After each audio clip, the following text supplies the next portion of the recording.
Lang mundo ka na.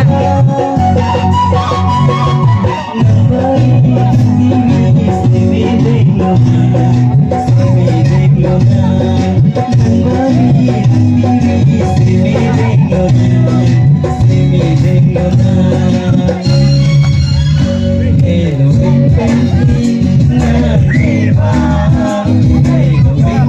Ghiền Mì Gõ để không bỏ